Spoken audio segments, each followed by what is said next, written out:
jedhaa fi binisi achirra dheetanii dubbisaati haala siin keessa jirtu maal akkasii barbaachisu gaafadhaani because namni tokko bira hin jiru jaarsi namni akkanasii godhe bira hin jiru so haalli siin keessa xiqqoo waan kana booda ulfaataa ta'u annaa osoo bira dhaabattanii naaf yaada bareedaa na fakkaata warroonni ammas nama 244 kunniin keessaa sottibiisii jala dheetanii namni 5 maan taane birrii 500 soorritanii fi isiidhaaf bu'aadha. Because of jijjiiruu hin dandeettu. Mucayyoon tun akkanattuu kophaa isii jiruu isii jijjiiruu hin dandeettu. Daa'ima argatteetii miti. Kan namni bira hin jirre kophaa isii ta'e.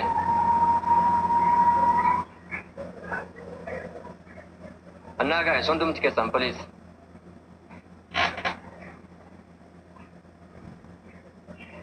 Warri dammoo akkaawuntiin isii yuutuubii irra jira jettan sheer waliif godhaati karaa sanii akka argatan godhaanii. Innaa ilmi namni keenya kan biyyaa baay'ee garaa walitti jabaateera. Keessattuu dhiirri keenya baay'ee garaa jabaatee jira. Nama akkana godhanii dararuu miti silaa kan isiidhaan malu garagaarsa ture. Jammar silaa jaarsitee jalaan baduun illee jaarsaa miti akka isaa wal baratettiin illee FB'dhaan qofa wal baratanii san booda wanti akkanaa uumamee siin ol fooytee naaniin dhageenyaan badeen.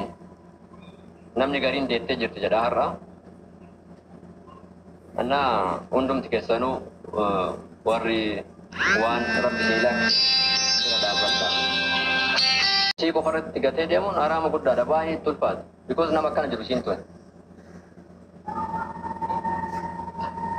Nama akkana jiru soo nama biraayyuu ta'e xiqqoo homaa waan nama yaaddeessuu miti. Warroonni karaa sanii yaaddanis sirrii miti. Naa warri itti dhiyeenyaan beekanis ni jiranii FBC irra dhayitanii dammoo waan irra caalaa argachuu dandeettan. FBC gaayoo fi qaaluu kan jala dhaqaati informaationa guutuu argachuu dandeettan. So baay'ee garaa nama nyaate dhugaa rabbi namni keenya akkanatti garaa walitti jabaachuun qabu ture.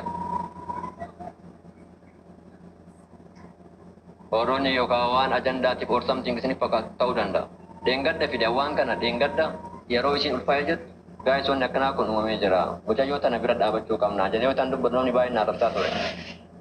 Namni baay'een naarrabsaa ture. Har'a garuu yeroo isiin obsaa seente akkanatti cinqaa kana keessa namni rifachuu homaa waliin godhu. Silaa mucaan bira jiraatee or akkasitti isiin illee humna gahaa qabaatte homaa waan akkasitti yaadamuu miti. Garuu isiin humna hin qabdu ofiisiitti iyyuu giddi jiraatti. Kanarraan dammoo kophaa isii daa'ima argachuu jechuun waan baay'ee ulfaataadha. Dhugaa rabbi waan baay'ee ulfaataadha. Ani bakka isii osoo bu'e akkam ta'a jedhaati yaadame hundumti keessanuu namni amma jirtan kunni ani bakka isii osoo bu'e akkam ta'a jedhaati yaadame. Nama hundaafuu bakka isii osoo bu'e akkam ta'a jedhaatiin bakka isii of buusaatii ilaala. Baay'ee namatti dhaga'ama.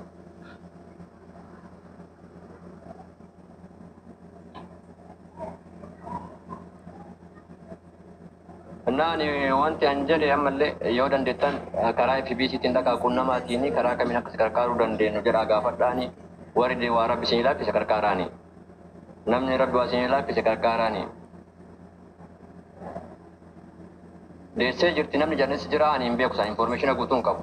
Namni baay'een deessee jirti jedha har'a hospitaala seenuu ni beekan dahuudhaaf har'a hospitaala seentee namni gariin deessee jirti jedha. Dahuu isii son taa'ee wanti baay'een nama yaaddeessu dahuu isiiti miti.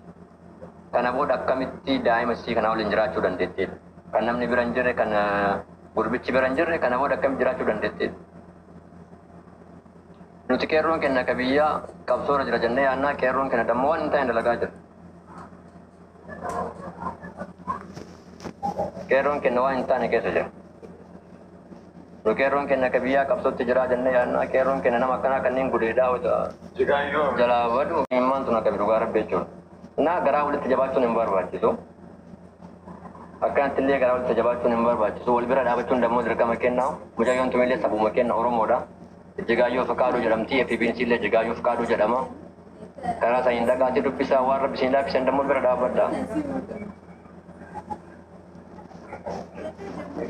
Oma barbaadillee taasumatti tun nama gargaaramuu qabdi. Bakka kan isiidhaan malu si jammar osoo kanan ta'in gargaarsa ture. Isiidhaan kamalu gargaarsa ture malee akkana godhanii jalaa baduu mitiyyuu. Garuu namni keenya garaa walitti jabaachuu irraa kunoo mucattii kanatti ulfeessee jalaa baduun waan baay'ee garaa nama nyaatudha. Rabbii fi nama biratti illee waan baay'ee nama saalfachiisudha. Silaa mucayyoo tan osoo akka naannoo ta'e gargaarsa isii barbaachisa malee kun ishiidhaan hin malu ture. Erga wanti kun uumame dammoo namni keenya hundi wal bira dhaabachuu qabna. Waan dandeettaniin karaa FBCtiin dhaqaati bira dhaabbadha.